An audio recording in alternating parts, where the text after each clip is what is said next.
Well, some people like to dismiss slavery like it was nothing. But you see, slavery, it can never be forgotten. Some people not gonna like what me say, but me I gonna say it anyway. We are gonna talk about slavery and the effects of it today. And I know that we all have been negatively, if you will, infected, or we have all been infected, how about that, with the cultural AIDS. And that's what Dr. Arneen called, and that term fit and made sense. It's like, yes, we suffered cultural AIDS. That cultural AIDS virus was injected, and we all were injected.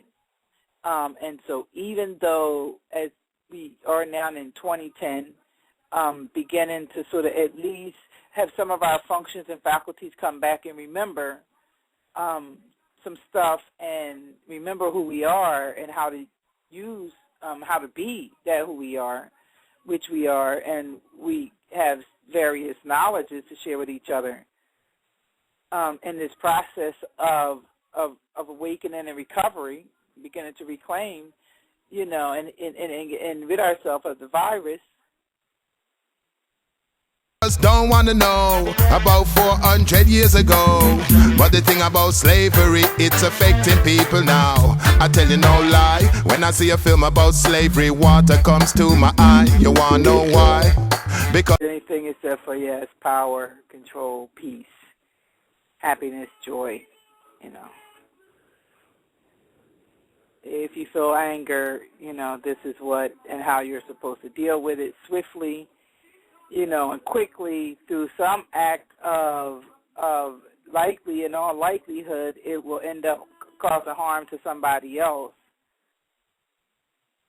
You know, whenever one is aware of anger, you know, for themselves, when you have a sense that you're in control of yourself, you may not get angry, or you consider, you know, those are feelings that you just don't have, and you work to not have at all times.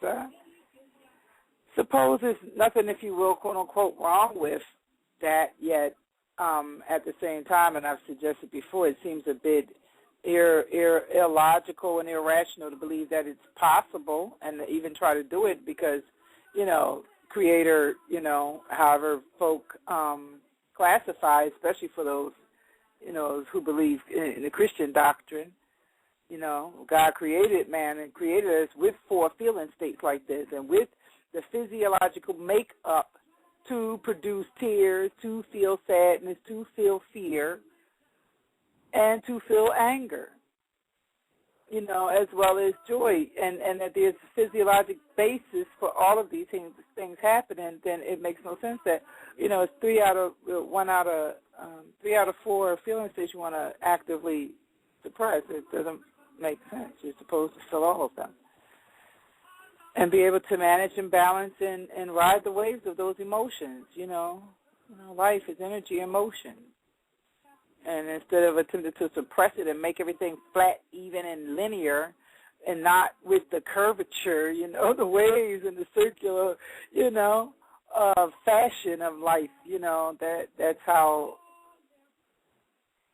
you know, that's the connection with the European cultures. Everything has to be rigid and dominated and controlled and contained. black man hanging in that tree, you see.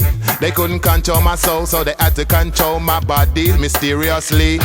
I and I has returned as the big Rasta man Maccabee. See, what about all the life that were lost? What about the black Holocaust? What about African slavery and what it's done to you and me? What about all the blood that was shed? What about the innocent dead? What about when the ship overload and it threw them overboard? Oh,